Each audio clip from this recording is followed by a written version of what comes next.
আসসালামু আলাইকুম। ওয়ালাইকুম আসসালাম রহমতুল্লাহ। স্যার, কোরআন আমাদের বলছে নামাজ পড়ো, আর নবীজি নামাজের নিয়মগুলো বলে গিয়েছেন যে এই নিয়মে নামাজ পড়তে হবে। তো ইসলামে তাবলিগ করার ব্যাপারে কি কিছু বলা আছে কোরআন অথবা হাদিসে? এমন কোনো কথা কি তাবলিগ নিয়ে আছে? ভাই প্রশ্ন করলেন যে পবিত্র কোরআন আমাদের নামাজ পড়তে বলছে, আর হাদিসে আছে নবীজি সাল্লাল্লাহু আলাইহি ওয়াসাল্লাম বলেছেন কিভাবে নামাজ পড়তে হবে। আপনি প্রশ্ন করলেন এমন কোনো কথা কি আছে যেখানে নবীজি বলেছেন তাবলিগ করতে হবে? আপনি কোরআন পড়লে দেখবেন পবিত্র কোরআনে এমন অনেক আয়াত আছে যেখানে ধর্মপ্রচার নিয়ে বলা হয়েছে, এমন অনেক হাদিসও আছে। এগুলো আমাদের গাইডলাইন। ইসলামী শরিয়ায় আপনাকে বুঝতে হবে যে যখন ইবাদত নিয়ে বলা হচ্ছে, যেমন ধরেন নামাজ, অথবা ধরেন জাকাত দেয়া, অথবা ধরেন তাওহীদ, যে কথাগুলো কোরআন আর হাদিসে আছে শুধু সেগুলোই মানতে হবে, আর কিছু না। কোরআন আর হাদিসে যা বলা আছে শুধু সেটুকুই মানতে হবে। এগুলো বাদে যেসব কথা কোরআন অথবা সহিহ হাদিসে নেই, আল্লাহ বা নবীজি বলেননি, সেগুলো ভুল। যেগুলো বলা হয়েছে সেগুলো ঠিক। ইবাদত বাদে অন্যান্য ক্ষেত্রগুলোতে কোরআন হাদিসের যে সম্পর্কে বলা হয়েছে এটা হারাম, সেটা বাদে অন্য সব কিছু হালাল। তবে ইবাদতের ক্ষেত্রে ইবাদত করার প্রসঙ্গে যেটা বলা হয়েছে সেটা ফরজ, যেটা বলা হয়নি সেটা নিষিদ্ধ। এটা ইবাদতের ক্ষেত্রে। ইবাদত বাদে অন্যান্য ক্ষেত্রগুলোতে যেমন কি কি খাবেন, কি কি পড়বেন, কিভাবে কথা বলবেন, আর ধর্মপ্রচারে যেটার অনুমতি নেই সেটা হারাম। যেটা বলা হয়েছে ফরজ সেটা ফরজ অথবা মুস্তাহাব, এছাড়া উল্লেখ করা হয়নি কিন্তু অনুমতি আছে। সেটা হয়তো প্রকারভেদে হতে পারে ফরজ, অথবা সেটা হয়তো হতে পারে মুস্তাহাব, উৎসাহিত করা হয়েছে, অথবা সেটা হয়তো হতে পারে মুবাহ, অথবা নয়তো মাকরু। যেটাকে বলা হয়েছে হারাম সেটা হারাম, সেটা নিষিদ্ধ। যেটাকে হারাম বলা হয়নি সেটা হালাল, অনুমতি আছে। এবারে এগুলোর মধ্যে সেটা হতে পারে ফরজ মানে আবশ্যিক, অথবা হতে পারে মুস্তাহাব, উৎসাহিত করা হয়েছে, অথবা হতে পারে মুবাহ অর্থাৎ ঐচ্ছিক, অথবা হতে পারে মাকরু, অনুৎসাহিত করা হয়েছে। বিভিন্ন হাদিসের উপর ভিত্তি করে এখন দাওয়া বা ধর্মপ্রচারের ক্ষেত্রে দেখবেন বেশ কিছু গাইডলাইন দেয়া আছে কোরআনে আর হাদিসে। কোরআন ও হাদিসে বেশ কিছু নির্দেশনা আছে। যেমন ধরেন লেকচারের শুরুতে যে আয়াতটা বলেছিলাম, সূরা নাহলের 125 নম্বর আয়াতে আল্লাহ তাআলা আমাদের বলছেন, উদু ইলা সাবিলি রাব্বিকা বিল হিকমা ওয়া মাউযাতিল হাসানাত ওয়াজাদিলহুম বিল্লাতি আহসান। মানুষকে তোমার প্রতিপালকের পথে আহ্বান করো, হিকমত ও সদুপদেশ দ্বারা তাদের সাথে তর্ক করো এবং তাদের যুক্তি দেখাও সবচেয়ে উত্তম আর গ্রহণযোগ্য পন্থায়। এটা হলো দাওয়া বা ধর্মপ্রচার সম্পর্কে পবিত্র কোরআনের একটা গুরুত্বপূর্ণ আয়াত। মানুষ কিভাবে বুঝবে সেটা আলাদা হতে পারে। কিছু লোক বলতে পারে যে হিকমা মানে নরম সুরে বলা, কেউ যাতে আঘাত না পায়। অনেকেই কোরআনের এই আয়াতকে উদ্ধৃতি দেন। একসময় শেখ দিদাত যখন স্টেজে উঠতেন লোকজন বলতো হিকমার সাথে বলেন, পরোক্ষভাবে লোকজন বলছে কঠিনভাবে বলবেন না। কোরআন কিন্তু এমন কথা বলছে না। কোরআন বলছে মানুষকে তোমার প্রতিপালকের পথে আহ্বান করো হিকমত ও সদুপদেশ দ্বারা। তাহলে কোরআন বলছে হিকমত আর সদুপদেশের কথা। এখানে কিছু মানুষ ভুল বুঝতে পারে, তারা ভাবতে পারে যে হিকমত আর সদুপদেশ মানে সবসময় নরম। এটা হতে পারে, বেশিরভাগ সময় নরম থাকবেন, তবে একেবারে 100% নরম থাকলে হবে না। কোরআন বলছে হিকমত আর সদুপদেশ।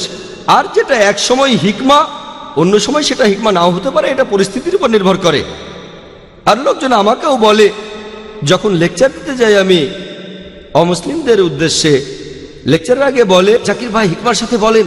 পরোক্ষভাবে আমাকে বলছে জাকির ভাই নরম করে, খুব কঠিন করে বলবেন না, আক্রমণ করবেন না। আমি বলছি না যে হিকমা মানে আক্রমণ করা। হিকমা মানে সদুপদেশ, মানে কাজটা ঠিকমতো করতে হবে, তারা যেন ইসলাম সম্পর্কে জানতে পারে। আর আপনারা যদি এই আয়াতের প্রসঙ্গটা দেখেন, সূরা নাহলের 125 নম্বর আয়াতের প্রসঙ্গটা, এটা হচ্ছে কয়েকটা আয়াত আগেই 120 নম্বর আয়াতে বলা হয়েছে যে নবী ইব্রাহিম আলাইহিস সালামের মধ্যে রয়েছে উত্তম দৃষ্টান্ত। তার মানে ইব্রাহিম আলাইহিস সালামের জীবনটা তোমরা দেখো কিভাবে ধর্মপ্রচার করছেন।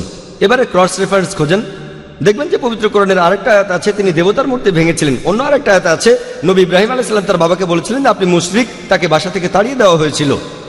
তাহলে কিছু কিছু ক্ষেত্রে মুশরিককে মুশরিক বলতে হবে, হোক সেই মুশরিক আপনার বাবা, বাসা থেকে তাড়িয়ে দেওয়াও হতে পারে। এটাই হলো হিকমা। মানুষ আসলে পবিত্র কোরআনের অনেক গাইডলাইনই বুঝতে পারে না। এটা হলো একটা গুরুত্বপূর্ণ আয়াত ধর্মপ্রচারে। এরকম আরো অনেক আয়াত আছে, যেমন ধরেন সূরা ইমরানের 64 নম্বর আয়াতে উল্লেখ করা হয়েছে তাআলাউ ইলা কালিমাতিন সাওয়াইন বাইনানা বাইনাকুম, এসো সেই কথায় যাহা আমাদের ও তোমাদের মধ্যে এক। প্রথম সাদৃশ্যটা কি? আল্লাহ নাবুদা ইল্লাল্লাহ, যে আমরা আল্লাহ ছাড়া আর কারো ইবাদত করি না। এটা একটা গাইডলাইন, আর আমার মনে হয়, আমার মতে এটা হলো ধর্মপ্রচারের একটা মাস্টার কি। কোনো অমুসলিমের সাথে কথা বললে সাদৃশ্যের কথা বলবো, তাদের ধর্মগ্রন্থে যেটা আছে, আমাদের ধর্মগ্রন্থে যেটা কমন, তাকে অন্তত সেটা মানতে বলবো। আর এখানে সবচেয়ে গুরুত্বপূর্ণ এই সাদৃশ্যের, কোরআন বলছে সেটা আল্লাহ নাবুদা ইল্লাল্লাহ, আল্লাহ ছাড়া কারো ইবাদত করি না। তাহলে ধর্মপ্রচারের সবচেয়ে গুরুত্বপূর্ণ দিকটা হলো তৌহিদ। এভাবে কোরআনে কিছু গাইডলাইন দেওয়া আছে, হাদিসে কিছু গাইডলাইন আছে। যেমন আমাদের নবীজি বলেছেন, এটার উল্লেখ আছে সহিহ বুখারীতে, বাল্লিগু আন্নি ওয়ালা আয়া, মাত্র একটা আয়াত জানলেও ধর্মপ্রচার করো। আপনি যদি ইসলাম সম্পর্কে একটা আয়াতও জানেন আর জানেন সেটা ঠিক, তাহলে প্রচার করেন। পবিত্র কোরআনে এরকম আরো অনেক আয়াত আছে আর হাদিস যেখানে দাওয়ার কথা বলা হয়েছে। তবে এটা যেহেতু এমন না যে সালাত, জাকাত বা তৌহিদ অথবা কোরআন আর হাদিসে যেটার উল্লেখ আছে তার কিছু আছে ফরজ, কিছু আছে মুস্তাহাব, কোরআনের সেই আয়াত অথবা হাদিসের প্রসঙ্গের উপর নির্ভর করে। তবে ধরেন আমি মাইক্রোফোনে কথা বলছি, প্রশ্ন করতে পারেন নবীজিকে মাইক্রোফোনে কথা বলেছিলেন? না, নবীজি বলেননি। তাহলে মাইক্রোফোনে কথা বলা কি বিদআত? এটা কি হারাম? আমি বলবো না, এটা ব্যবহার করছি ধর্মপ্রচারের জন্য, আর সেটাই গুরুত্বপূর্ণ। ধর্মপ্রচার করা ইসলামে ফরজ, তবে এই ক্যাটাগরিতে পড়ে না। যেমন সালাত বা জাকাত, ধর্মপ্রচার করা ফরজ, আবশ্যিক, কোনো সন্দেহ নেই। তবে কিভাবে করতে হবে সেটার গাইডলাইন পাবেন কোরআন আর হাদিসে। তবে একটা সহিহ হাদিসও যদি বলে মাইক্রোফোনে কথা বলো না, তাহলে মাইক্রোফোনে কথা বলা হারাম, বুঝলেন?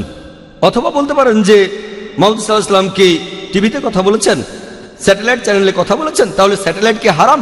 এখন কোরআনের মাধ্যমে কথাটাকে পরীক্ষা করুন, যদি শরিয়ার কোনো নিয়ম না ভাঙে তাহলে হালাল, যদি নিয়ম ভাঙে তাহলে হারাম। বেশিরভাগ টেলিভিশন প্রোগ্রামই হারাম, কারণ এগুলোতে থাকে অশ্লীলতা, অনইসলামিক অনুষ্ঠান। তবে এরকম অনুষ্ঠান না থাকলে সেটা হবে হালাল।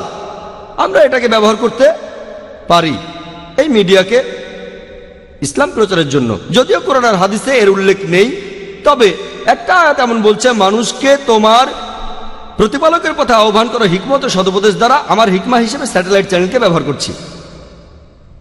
তাহলে গাইডলাইনগুলো আছে। তবে যদি দাওয়ার কাজে এমন কিছু ব্যবহার করি যেটাকে বলা হয়েছে হারাম পবিত্র কোরআন আর হাদিসে, সেটা ভুল। আপনি এখানে সালাত সম্পর্কে যেটা বললেন, সালাত ইসলামের 5টা স্তম্ভের মধ্যে একটা, অথবা ইবাদতের মধ্যে একেবারে প্রথম সারির, যেমন তৌহিদ, সালাত, জাকাত, রোজা, হজ। এসব ক্ষেত্রে যা বলা আছে শুধু তাই করবেন, আর কিছু না। বলতে পারবেন না আমি এক পায়ে দাঁড়িয়ে নামাজ পড়বো, আমি এক পায়ের উপর দাঁড়িয়ে নামাজ পড়বো। এখন নবীজি কথা বলেননি যে এক পায়ে দাঁড়িয়ে নামাজ পড়াটা হারাম। কি পড়তে পারবেন? না, পারবেন না, কারণ এটা ইসলামের 5টা স্তম্ভের একটা। কিন্তু ধরেন আপনি অসুস্থ আর সমস্যা থাকলে বসে নামাজ পড়তে পারেন, এ কথা কোরআন বলছে, হাদিসও বলছে। গাইডলাইনটা আছে, যেটার অনুমতি আছে সেটা হালাল। ধর্মপ্রচারের ক্ষেত্রেও একটা গাইডলাইন আছে, আলহামদুলিল্লাহ, কোরআন এবং হাদিসে আছে। গাইডলাইনটা মেনে চলেন যেন শরিয়ার কোনো আইন না ভাঙেন। এটার উপরে সারাদিন ধরে লেকচার দেওয়া যায়।